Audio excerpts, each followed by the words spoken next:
Hey everybody, Reflexive Moon here.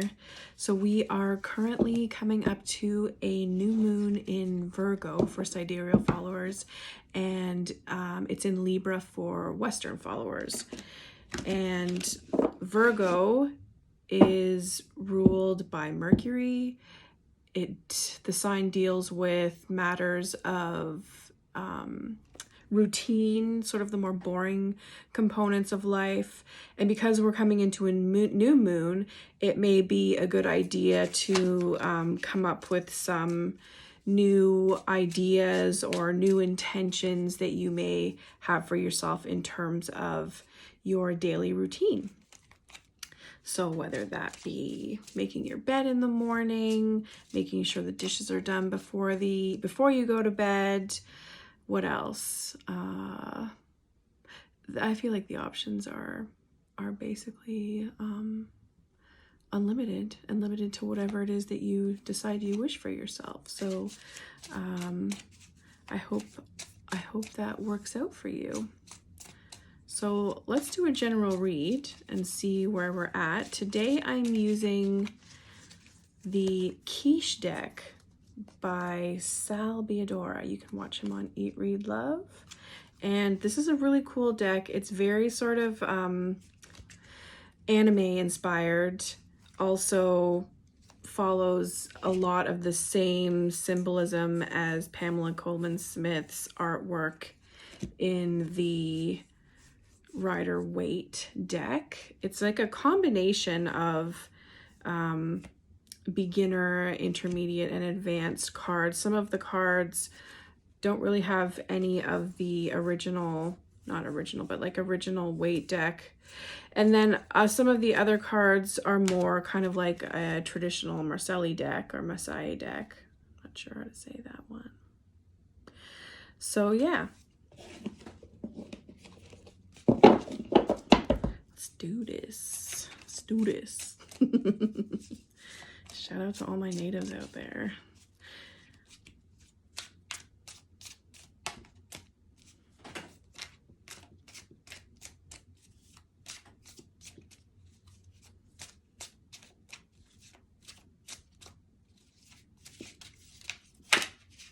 Oh, we got a flipper. And the Three of Cups. So your concern is probably centered more in being ready, whether or not you're ready for something. This is kind of like a love party or a celebration that emotionally you are ready, either for, meeting the world where it's at or for a new relationship. But either way, it's like this sort of coming of age type of card in relation to matters of the heart. And crossing that, we have the Eight of Cups, which is interesting because you're moving away.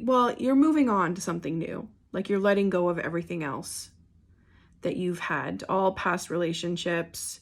You're maybe not really cutting all your losses, like where the Seven is, but this is definitely, it's kind of cutting losses and moving towards, like moving on up kind of vibe. All right. And above that, we have the Five of Pentacles. So overlooking the situation, it seems that you are experiencing some type of deficit, or people are seeing you as being not less than, but like maybe like a lower caste or lower in some type of way, in needy. That does not reflect like your level of resiliency though, and your capacity for surviving, getting through tough times, and, prevailing, I should say. And within we have the King of Swords reversed. So it could be that, you are a boss, but you can be mean or a bit of a tyrant sometimes, kind of like the Emperor. This king is sharp, very sharp and harsh with the words. So within there's like some type of harshness that you need to work out in terms like related to your mind. It could be that, you know, like having these two together, you're just seeing things or dealing with life like it is a little bit more harsh than it actually is. Or the fact that life is a bit of a struggle for you right now, it's making you somewhat bitter.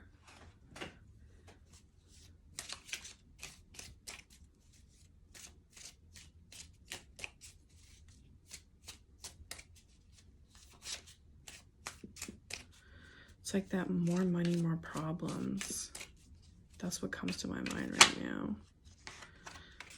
More money, more problems, so it's kind of making you a little bit, it's like a bad taste in your mouth, you know? So, coming from a place of new beginnings. And those new beginnings can be a little bit tricky. They can be tough. It is kind of like an uphill battle sometimes with new beginnings, and it can make you bitter. Or it can make you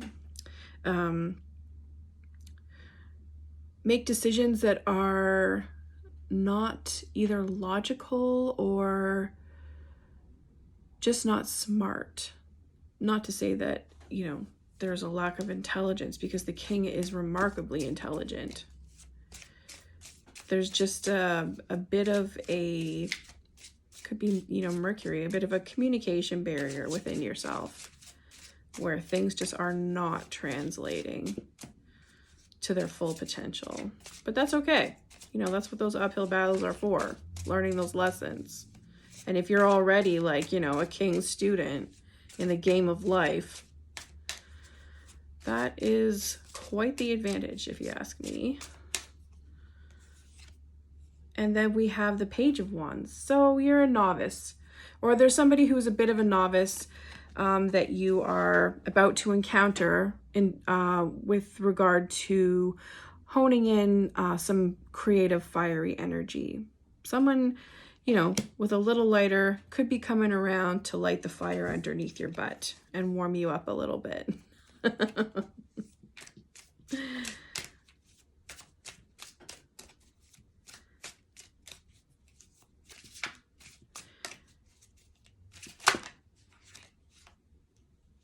And then we have the Ace of Cups. So very much related to our initial concern of the three.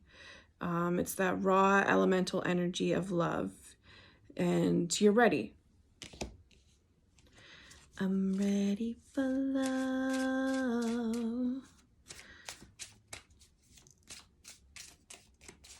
And you know what? Actually, like these two cards together make me think of that song by Prince. When Doves Cry. Maybe I'm just too demanding. Maybe I'm just like my father, too bold. I don't know if I'm allowed to sing all these songs on YouTube with copyright infringement laws these days. Hopefully Prince is watching over this right now and approving. That's all I care about.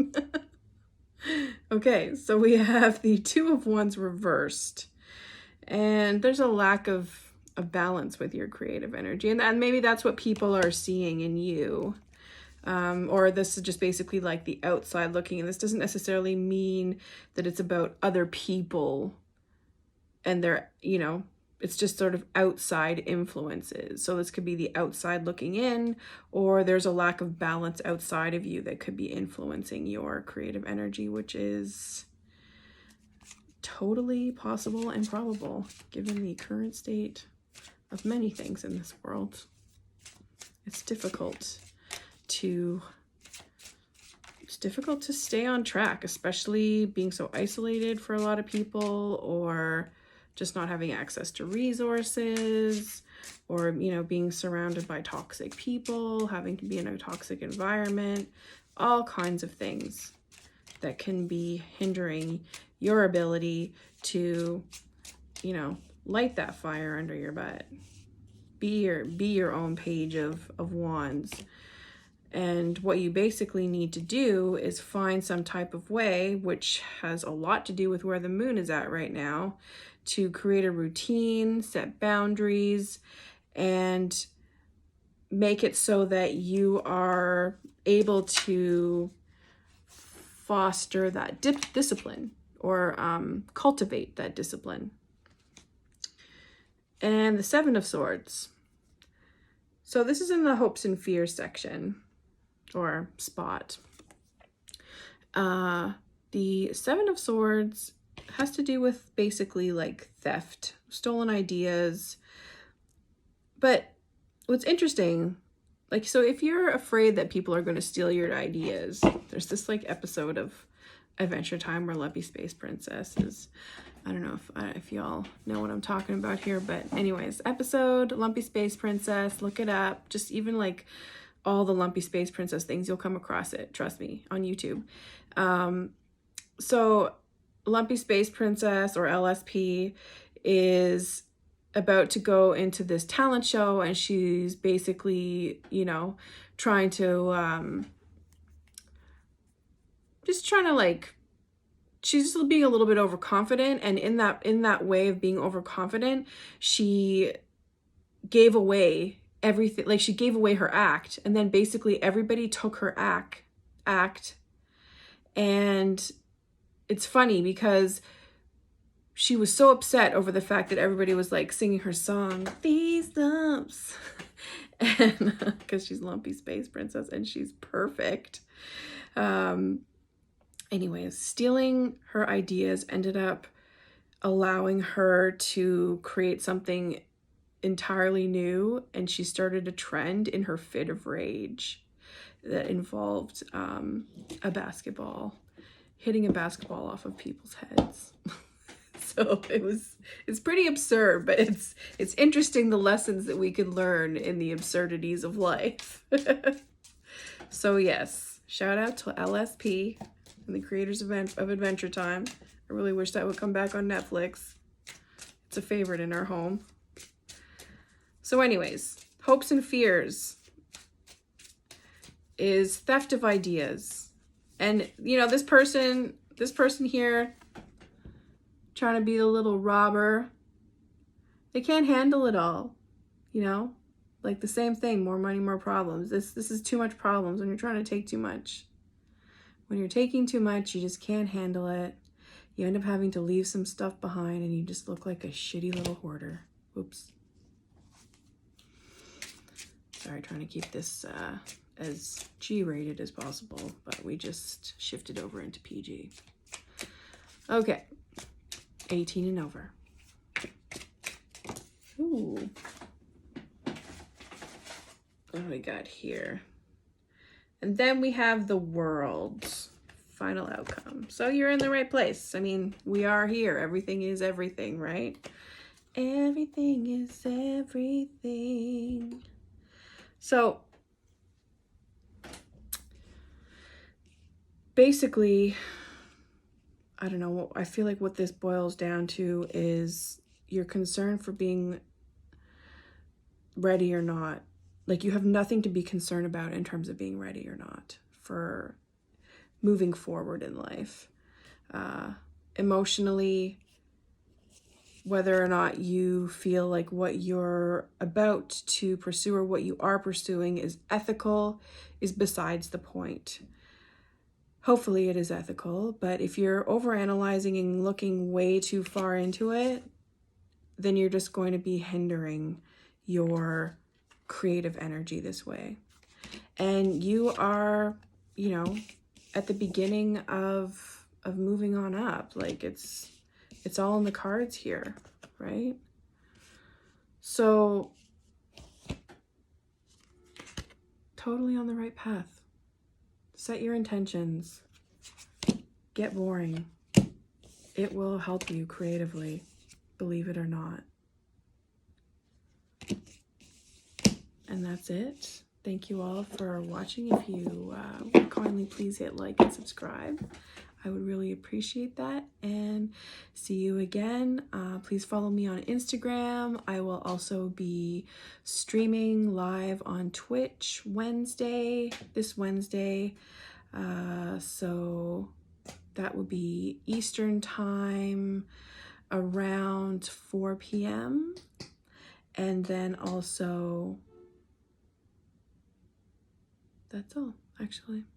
Thank you so much. Take care.